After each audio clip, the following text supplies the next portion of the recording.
हमारे विभिन्न ज्ञानवर्धक कार्यक्रम देखने के लिए आप हमें अभी सब्सक्राइब करें, बेल आइकन को प्रेस करें ताकि आप देख सकें हमारा कार्यक्रम सबसे पहले। नमस्कार दर्शकों, बहुत बहुत स्वागत है आप सभी का हमारे बेहद खास कार्यक्रम ज्योतिष ज्ञान में और मैं हूं आपके साथ मोनिका ग्रोवर। हमेशा की तरह स्टूडियो में आज भी मौजूद हैं हमारे साथ हमारे बेहद खास मेहमान। जी हाँ, the famous palmist, astrologer and vastu expert professor Dharmendra Sharma ji. तो आइए मिलकर उनका स्वागत करें। नमस्कार सर। नमस्कार सर, लगातार हम आपसे सप्तवारों के व्रत के बारे में जान रहे हैं। इसी क्रम में आज मैं आपसे गुरुवार के व्रत के बारे में जानना चाहती हूँ। गुरुवार का व्रत किस प्रकार से रखें, ये बताइए। जी, आइए दर्शकों, बात करते हैं हम बृहस्पतिवार के व्रत के बारे में, गुरुवार के व्रत के बारे में। सबसे पहले तो किसी भी व्रत को रखते समय उसकी विशेष सावधानियां होती हैं, जो आप हमारा YouTube पर एक विशेष स्वतंत्र विशेषांक भी देख सकते हो व्रत के बारे में, नहीं तो कुछ मैं इसमें बता भी देता हूँ। जिस दिन हमारा व्रत रखा जाता है या जिस दिन जैसे हम बृहस्पतिवार गुरुवार का व्रत रखेंगे तो या कोई भी हम व्रत रखते हैं तो उस व्रत के दिन सबसे पहली बात तो हम भूमि शयन करने का प्रयास करें, यानी कि ज़मीन पर सोएं। एक रात्रि के 12 बजे से ही हम अन्न ना खाएं और अगले दिन यानी कि जिस दिन व्रत है 12 बजे तक हमको कोई ऐसा आहार नहीं लेना है। बृहस्पतिवार के व्रत में ख़ास तौर से ध्यान रखें, नमक नहीं खाया जाता है। ये व्रत किस दिन से रखा जाता है ये भी आप सुन लें। ये व्रत शुक्ल पक्ष के बृहस्पतिवार से यानी कि थर्सडे से गुरुवार से शुरू किया जाता है। और ये व्रत कितने किए जाते हैं, या तो ये बृहस्पति के 16 व्रत किए जाते हैं या 3 वर्ष तक बृहस्पति का व्रत किया जाता है बृहस्पतिवार का। हमेशा ध्यान रखें, आप चाहे 16 करें या 3 वर्ष करें, हमेशा व्रत का उद्यापन जरूर करना चाहिए और किसी भी व्रत का उद्यापन पूर्ण आहुति के साथ या गादी के साथ किया जाता है। एक बात। दूसरी बात कि जिस दिन हम कोई भी व्रत रखते हैं उस दिन हमें ब्रुश नहीं करना चाहिए। ये मैंने सारी सावधानियां पहले भी बताई हैं, क्योंकि ब्रुश मैला हो जाता है, उसको हम साबुन से नहीं मान सकते। पानी पीते हैं तो गिलास धो कर के पीते हैं, इसीलिए उस दिन हम देसी कोई मंजन बना हुआ हो वो कर लें, या हम दातून कर लें, है ना, नीम की दातून कर लें, बकुल की दातून कर लें, औंगा की दातून कर लें। हम दातून करें तो हमारे लिए ज़्यादा श्रेष्ठकर रहता है। पुरुष उस दिन शौर कर्म ना करें, शेविंग, दाढ़ी आदि वो ना बनाएं, पुरुष जो होते हैं। महिलाएं उस दिन सिर ना धोएं जिस दिन वो बृहस्पतिवार का व्रत रखती हैं। बृहस्पतिवार के व्रत में केला नहीं खाया जाता, इसमें ध्यान रखें। ख़ास तौर से केले की सब्जी नहीं बनाई जाती, लेकिन प्रसाद के रूप में जब सत्यनारायण की कथा होती है उसमें आप उसको वितरण कर सकते हो, कोई हर्ज नहीं है। लेकिन स्वयं इसमें ध्यान रखें, बृहस्पतिवार में उसका परहेज रखें। अब दूसरी बात, एक चीज़ और ध्यान रखें बृहस्पतिवार के व्रत में मुख्य तौर से, जब भी हम किसी व्रत को रखते हैं तो हम प्रातःकाल सूर्य उदय होने से पहले सैया का त्याग करें, अर्थात उठ जाएं। सूर्य उदय होने से पहले उठ जाएं, स्नान आदि से निवृत्त होकर के जिस देवता का हमने व्रत रखना है, जैसे हम बृहस्पतिवार की बात कर रहे हैं तो इसमें बृहस्पति देव, नवग्रह होते हैं हमारे, नवग्रहों में बृहस्पति देव भी होते हैं। बृहस्पति देव का स्मरण करें, उनका भली भांति हम पूजन करें। एक लोटे में हल्दी वाला जल मिक्स कर लें, यानी कि एक लोटे में जल ले लें, उसमें हल्दी मिला लें, थोड़ा सा चने की दाल, मुनक्का या किशमिश उसमें डाल लें, और कोई पीत पुष्प हो, पीला पुष्प हो उसमें डाल लें, वो अपने समक्ष उस लोटे को भर करके रखें। अब आपने क्या करना है, कुछ लोग तो हर व्रत की कथा भी करते हैं, लेकिन मंत्र का प्रभाव बहुत ज़्यादा आता है, तो इसमें बृहस्पतिवार का एक विशेष मंत्र होता है, वो भी मैं आपको बता दूंगा, दान सूची के साथ लिखवा दूंगा, आप लिख लेना, नोट कर लेना। आप सबसे पहले बृहस्पति देव का स्मरण करें, नमस्कार करें, उनको आवाहित करें कि हे प्रभु आइए, मेरा पूजन स्वीकार करें। और यदि आपसे आवाहन का मंत्र आता है वो पढ़ सकते हैं, नहीं तो आप केवल देसी भाषा में अपने सरल शब्दों में उनको पुकारें। उसके बाद धूप दीप अर्पण करें। पीले रंग का भोग यानी कि बेसन का लड्डू हो, बेसन की बर्फ़ी हो, भगवान को अर्पित करें, या बेसन का मीठा चावल हो, उसका मीठा चावल हो बना हुआ केसरिया, वो भगवान को अर्पण करें। उसके बाद मंत्र के साथ साथ मंत्र करने से पहले विष्णु देव का या बृहस्पति देव का स्मरण करते हुए उनका पंचोपचार पूजन करें 5 प्रकार की वस्तुओं से, या षोडशोपचार पूजन करें 16 प्रकार की वस्तुओं से। 16 पूजन जो होते हैं, अर्घ्यम समर्पयामि, पाद्यम समर्पयामि, आचमनम समर्पयामि, स्नानम समर्पयामि, वस्त्रम, यज्ञोपवीतम, पुष्पम, अक्षतम, तिलकम। तो ये बहुत सरल है, बहुत टिपिकल नहीं है। या 5 प्रकार की वस्तुएं, धूप, दीप, अर्घ्य, फल, फूल भगवान को आप अर्पण कर दें। भगवान किसी चीज़ के भूखे नहीं हैं, आपके भाव के भूखे हैं, है ना। किसी मंत्र का अंगन्यास आदि आपको आता है तो वो आप कर सकते हैं, नहीं तो फिर आप माला उठाएं। हल्दी की माला बृहस्पतिवार के व्रत में लें तो ज़्यादा उत्तम है, या रुद्राक्ष की माला लें। अब उसके बाद आपकी इच्छा है 5 माला, 11 माला, वो आपको करनी है। 16 व्रत करने हैं, और जितने बृहस्पतिवार के निमित्त मंत्र का जप संख्या होती है वो पूरी हम 16 बृहस्पतिवार तक उसको ड्यूरेशन को पूरा कर लें।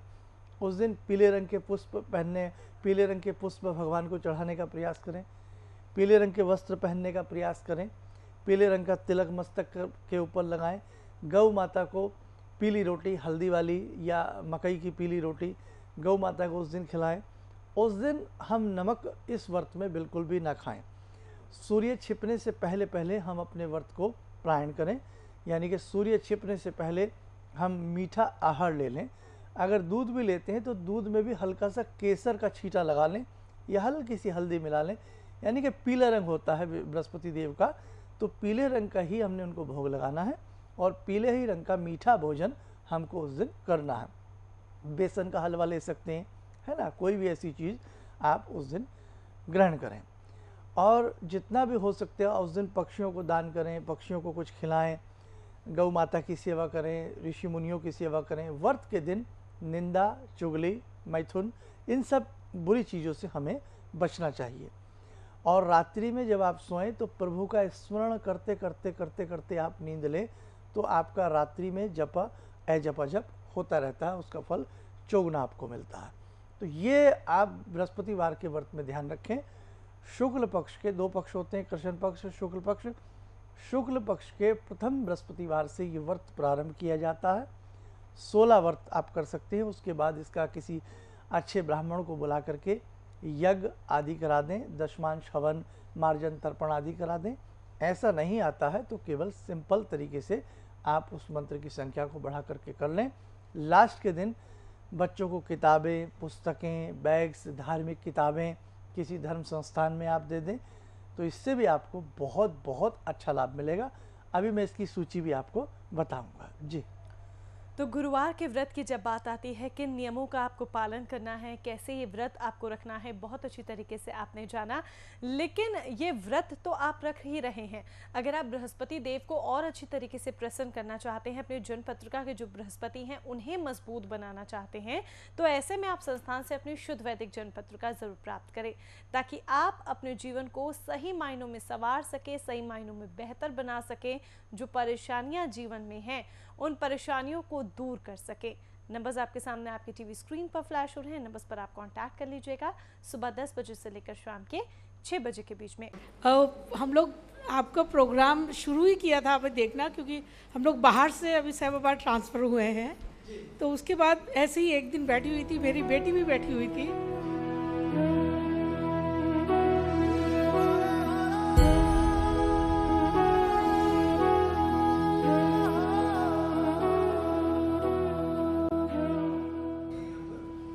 उस टाइम उसके पास जॉब नहीं थी। थोड़ा टाइम उसने जॉब छोड़ी, मैंने एकदम से बोला उसको कि तुम ये लगाओ फ़ोन, और पहली बार ही में ही उसका आपके साथ फ़ोन लग गया। पहली बार ही उसका फ़ोन लगा, और आपने कहा कि उसको बहुत अच्छी नौकरी मिलेगी, और थोड़े दिन बाद ही उसको बहुत अच्छी नौकरी मिल गई, और वो बहुत अच्छी नौकरी कर रही है। धन्यवाद बहुत इसके लिए। आइए अब सूची भी जानते हैं। सर क्या कहना चाहेंगे? जी, आइए अब मैं बृहस्पतिवार के व्रत का जो दान होता है वो मैं आपको बता देता हूँ कि हमें इस दिन इस व्रत के निमित्त क्या दान करना चाहिए। आप उस दान को नोट कर लें। जैसे पुस्तक, धार्मिक ग्रंथ हो सकता है, पुस्तक हो सकता है किसी भी सन्यासी को, या जिनको जिनको ज़रूरत हो ऐसी जगह आप पुस्तकें दान जरूर करें, चाहे धार्मिक हो या बच्चों के सिलेबस से संबंधित हो। और इस दिन घोड़ा दान करना भी अच्छा होता है। घोड़ा महंगा होता है भैया, हर आदमी के बस की नहीं है, तो क्या करें, चने की दाल, जो वो खाना पसंद करता है, चने की दाल दान कर सकते हैं। पीत रंग का वस्त्र दान कर सकते हैं। पीली मिठाई दान कर सकते हैं। कांसे का पात्र किसी धर्म स्थान में हम दान कर सकते हैं। हमारी सामर्थ्य है तो सोने की कोई चीज़ भी हम किसी को दे सकते हैं। सोने का कोई भी छोटा मोटा आइटम हम किसी को दे सकते हैं। हल्दी हम दान कर सकते हैं, केसर हम दान कर सकते हैं, और चने की दाल, बेसन आदि हम दान कर सकते हैं।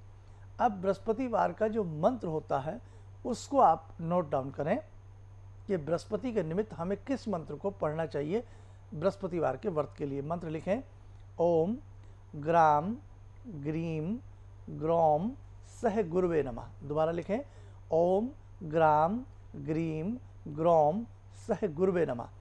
इस मंत्र को 19,000 की संख्या में पढ़ा जाता है, यानी कि 16 बृहस्पतिवारों तक आप 19,000 जब संख्या पूरी कर सकते हैं। डिवाइडेशन अपने हिसाब से कर लें। इस हवन में लास्ट में इस मंत्र का, इस व्रत का लास्ट में यदि यज्ञ कराना चाहते हैं तो कौन सी समिधाएं इसमें प्रयुक्त होती हैं, यानी कि हवन की लकड़ी जो होती है उसको समिधा कहते हैं। पीपल की लकड़ी गुरु के व्रत में इस्तेमाल की जाती है, यानी कि गुरु के व्रत के बाद जो उसका यज्ञ होता है लास्ट में, तो उसमें पीपल की समिधाएं आप यूज़ कर सकते हैं, बहुत अच्छा फल मिलता है। इस व्रत से क्या क्या लाभ मिलते हैं? जिन कन्याओं का या पुरुषों का, लड़कों का विवाह ना हो पाता हो, उनके लिए व्रत बहुत अच्छा है। विद्या प्राप्ति के लिए ये व्रत बहुत अच्छा है। किसी बड़े कंपटीशन को हासिल करने के लिए ये व्रत बहुत अच्छा है। और अपने अंदर ओज तेज की वृद्धि करने के लिए ये व्रत बहुत अच्छा है। जो व्यक्ति सोने से संबंधित व्यवसाय करते हैं, गोल्ड से संबंधित, उनके लिए भी बहुत अच्छा है। जो स्टेशनरी से संबंधित कार्य करते हैं उनके लिए भी ये व्रत बहुत अच्छा लाभ देता है। कहने का मतलब बुद्धि, विद्या की प्राप्ति के लिए, पुत्र रत्न की प्राप्ति के लिए, मान सम्मान यश प्राप्ति के लिए, और रुकी हुई विद्या को आगे से सुचारू रूप से चलाने के लिए भी ये व्रत बहुत अच्छा माना जाता है। जहाँ पिता पुत्र का प्रेम न बनता हो उनके लिए भी ये व्रत बहुत अच्छा होता है। जिस घर में बुद्धि का कमी हो, बुद्धि का विकास ना होता हो, बात बात पे झगड़े होते हो, उनके लिए भी ये व्रत बहुत अच्छा रहता है।